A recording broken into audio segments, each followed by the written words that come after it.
एक बार की बात है। पहाड़ी के नीचे बसे एक छोटे से गांव में एक जवान लड़का रहता था। वह लड़का उस पूरे गांव में अपने आलस्य और काम चोरी के लिए प्रसिद्ध था। सभी गांववासी उसे आलसी कहकर ही पुकारते थे, क्योंकि वह पूरे दिन एक पेड़ के नीचे पड़ा रहता, झपकियां लेता और अपने भविष्य के बारे में अच्छे अच्छे सपने देखता। उसके दिन ऐसे ही आलस्य में गुजर रहे थे। लेकिन एक दिन उस गांव में एक बौद्ध भिक्षु पधारे, जो कि अगले 3 दिनों तक उसी गांव में ठहरने वाले थे। बौद्ध भिक्षु गांव में भिक्षा मांगते, दिन भर लोगों को उपदेश देते और रात्रि में गांव के बाहर बने बौद्ध मठ में विश्राम करते। बौद्ध भिक्षु जब भी भिक्षाटन के लिए जाते और भिक्षा लेकर वापस लौटते, तो वो हर बार उस जवान लड़के को उसी पेड़ के नीचे लेटा हुआ पाते। बौद्ध भिक्षु 2 दिनों तक ये सब देखते रहे और वो समझ गए कि यह लड़का मानसिक आलस्य का गुलाम है। तीसरे दिन जब बौद्ध भिक्षु भिक्षा लेकर वापस लौट रहे थे, तो वह उस लड़के के पास गए, जो कि अभी भी उसी पेड़ के नीचे लेटा हुआ था। भिक्षु ने लड़के से कहा, बेटे, मेरे पास तुम्हारे लिए एक काम है। मैं चाहता हूँ कि तुम उस पहाड़ी की चोटी तक जाओ और वहाँ से मेरे लिए एक पंख लेकर आओ। लड़के ने लेटे लेटे ही अपना सिर पहाड़ी की तरफ घुमाया और उसकी सबसे ऊंची चोटी तक अपनी नज़र दौड़ाई।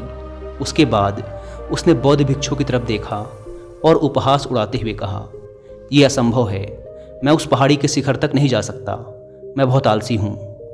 बौद्ध भिक्षु ने मुस्कुराते हुए कहा, अरे, लेकिन मुझे जिस पंख की तलाश है वो इस पहाड़ी के शिखर पर भी नहीं मिलेगा।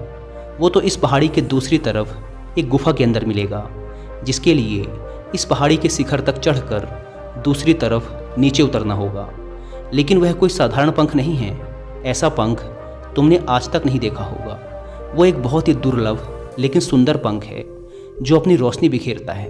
भिक्षु की इन बातों से उस लड़के के अंदर उत्सुकता जागी। उसने आज से पहले ऐसे किसी पंख के बारे में कभी नहीं सुना था और ऐसे रोमांचक सफ़र के बारे में सोचकर वह अंदर से उत्साहित हो उठा। इसीलिए उसने भिक्षु की चुनौती को स्वीकार करने का निश्चय किया और वह पहाड़ी की तरफ चल पड़ा। लेकिन चढ़ाई बहुत लंबी और कठिन थी। जल्द ही लड़के का शरीर थकने लगा, सांस फूलने लगी और शरीर से काफ़ी पसीना बहने लगा। लेकिन फिर भी उसने चलना जारी रखा।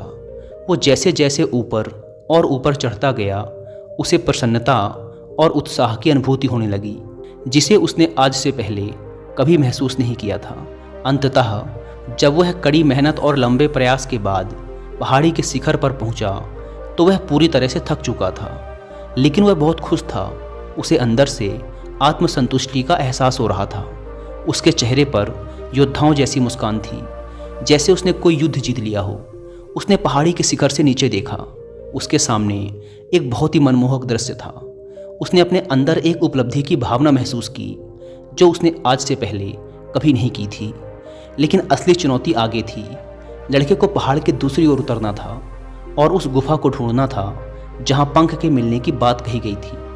नीचे उतरना और भी ज़्यादा मुश्किल व खतरनाक था, क्योंकि ढलान ज़्यादा खड़ी थी और चढ़ाई के समय लड़का कई बार लड़खड़ाया और गिरा भी था, तो वह डर भी उसके अंदर था। लेकिन भिक्षु को पंख लाकर देने के वादे की वजह से वह लगातार आगे बढ़ता रहा।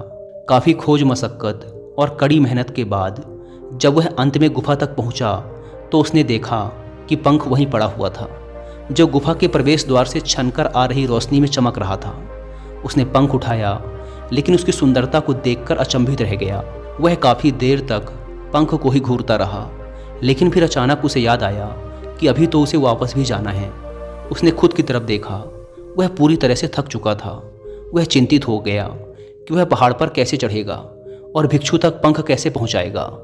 एक पल के लिए उसने हार मानने के बारे में सोचा, लेकिन फिर उसे वह उपलब्धि और गर्व की भावना याद आ गई, जो उसने पहाड़ी के शिखर पर पहुंचने पर महसूस की थी। उसे एहसास हुआ कि उसके अंदर इस सफ़र को दोबारा पूरा करने की ताकत और दृढ़ संकल्प है। वह दोबारा पहाड़ी पर चढ़ने लगा। उसकी मांसपेशियों में दर्द हो रहा था, पैर कांप रहे थे, फेफड़े फटे जा रहे थे।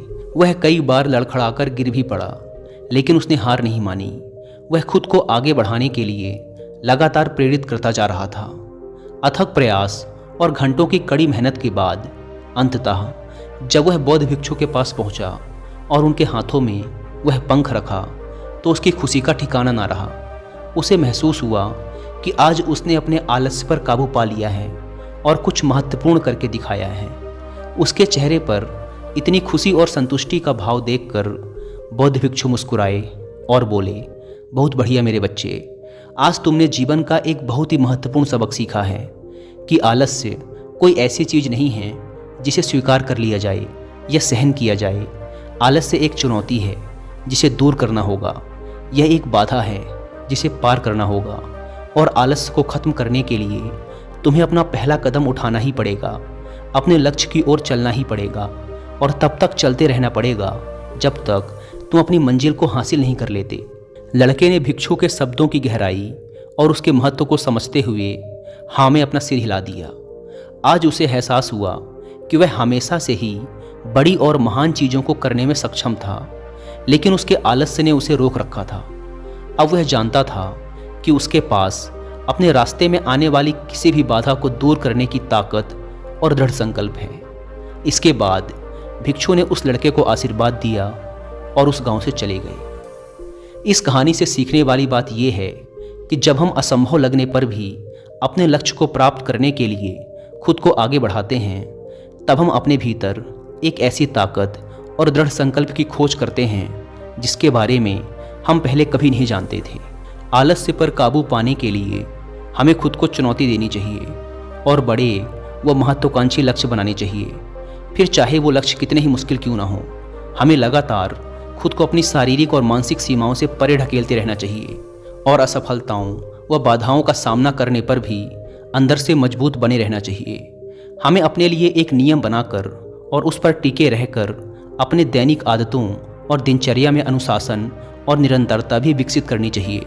हम कुछ ऐसी अच्छी आदतें बना सकते हैं जो हमें मन न लगने पर भी ध्यान केंद्रित करने और क्रियाशील बने रहने में मदद करती हैं। एक और महत्वपूर्ण बात, आलस्य पर काबू पाने का मतलब विकास की मानसिकता विकसित करना है। इसका मतलब चुनौतियों और असफलताओं को विकास और सीखने के अवसरों के रूप में देखना, ना कि हार मानने के कारणों के रूप में।